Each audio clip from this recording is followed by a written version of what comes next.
मैया फोसावजानाय HS आनजादाव Goreswar science academia मोजां फिथाइ लाबोनो हादों।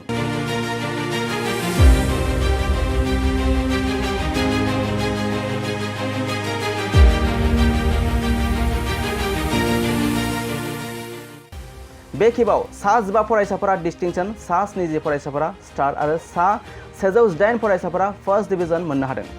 बोसोरफ्रोमबो गरेस्वर साइन्स एकाडेमिया मोजां फिथाइ लाबोनाय बायदिनो देग्लाय बोसोरावबो मोजां फिथाइ लाबोनो हादों। बिनि अनगायैबो गरेस्वर साइन्स एकाडेमिनिफ्राय नेट आरो JEE आनजाद उथ्रिसारनो हायो। देग्लाय बोसोरावबो गरेस्वर साइन्स एकाडेमिनिफ्राय JEE आनजादाव सा 15 फरायसाफोरा उथ्रिसार जानो हादों। बेनिनो सीमान्त बर'आ 84.6% मोननो हादों। गरेस्वर नोगोराव थानाय गरेस्वर साइन्स एकाडेमिया बोसोरफ्रोमबो बिगियान आयदायाव मोजां फिथाइ लाबोनानै गरेस्वर ओनसोलखौ गोग्गानाय लाबोदों। मख'नो गोनांदि थांनाय बोसोरफोरनि बायदिनो मैया फोसावजानाय HS एबा हायार सेकेन्डारि आनजादाव गरेस्वर साइन्स एकाडेमिया 100आव 100% उथ्रिसार जानो हादों। बेनिनो सा 15 फरायसाफोरा डिस्टिंक्शन आरो सा 70 फरायसाफोरा स्टार आरो सा 108 फरायसाफोरा फर्स्ट डिभिजन आरो सा 21 फरायसाफोरा सेकेन्ड डिभिजन मोननानै 100% उथ्रिसार जानो हानायजों लोगोसे गरेस्वर ओनसोलखौ सोलोंथाइ बिथिङाव गोग्गानाय लाबोदों। गरेस्वर साइन्स एकाडेमिनि जानानै नोंथांमोनखौ बरायनाय थाबाय। तो बोसोरफ्रोमनिबो बायदि बे बोसोरावबो जोंनि गरेस्वर साइन्स एकाडेमिनिफ्राय हायार सेकेन्डारि साइन्सआव जोबोद मोजां हास्थायनाय बायदि रिजाल्ट मोननो हादों। तो बे बोसोराव गासै 225 स्टुडेन्टआ लिरदोंमोन HS फाइनालखौ साइन्सआव। बेनिनो टटेल फार्स्ट डिभिजन हिसाबै बुङोब्ला जोंनि गरेस्वर साइन्स एकाडेमिनिफ्राय सा 203 स्टुडेन्टआ मोननो हादों। बे 203 फरायसाफोरनि गेजेरावहाय स्टार होननानै बुङोब्ला टटेल 85 स्टुडेन्टआ 75 नि सायाव स्टारखौ मोननो हादों। बे स्टारनि गेजेरावनो जों जुदि 85% नि सायाव नायोब्ला गासै सा 15 फरायसाया 85 नि सायाव मोननो हादों। तो बेनिफ्राय जों जुदि आरो एनालाइसिस खालामोब्ला सा 49 फरायसाया 80% सायाव मोननो हादों। तो बेखौ लानानै जोङो गरेस्वर साइन्स एकाडेमिया बेबाराव जोबोद गोजोननाय दं। तो बेबायदिनो रिजाल्टनि बिथिङाव बुंनो थाङोब्ला जोंनि स्टुडेन्टफोरा जायफोर 85 नि सायाव मोनदोंमोन, जेरैबायदि दोङो जनसन बर', बिथाङा मेट्रिकआव 63 ल' मोननो हादोंमोन। नाथाय दा बेबायदिनो HS एग्जामाव फाइनेलाव 85.4 मोननो हादों। तो बेबायदिनो आरो सासे दंमोन रामचरन राभा, बिथाङाबो मेट्रिकआव 67 ल'मोन, बाट साइन्सआव फरायनानै 86.2 मोननो हादों। तो बेनिफ्राय जों बुजिना मोनो जे मेट्रिकनि पार्सेन्टआ जास्ट मोनसे एडमिशन मोननायनि लामाल'सो।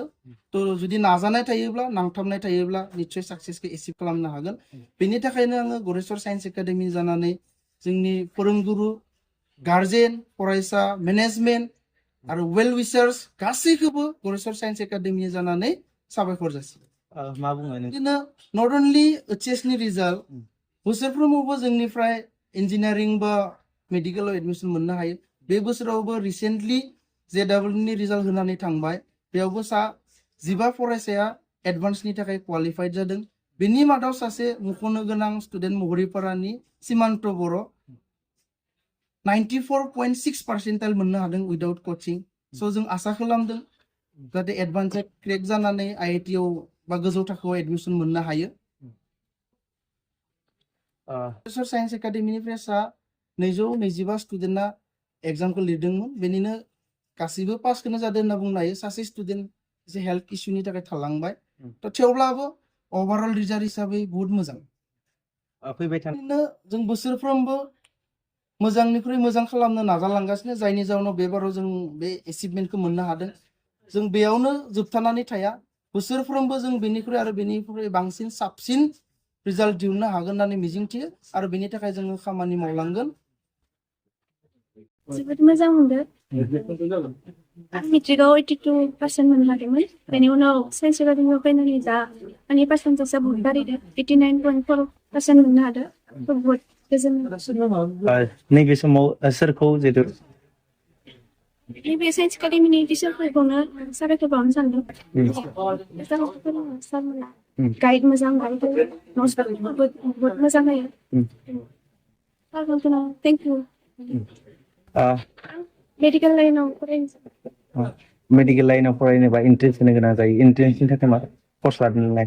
दा लाथ'वाखै, दा निट दा दङ सानदेखालि बेखौ होगोन।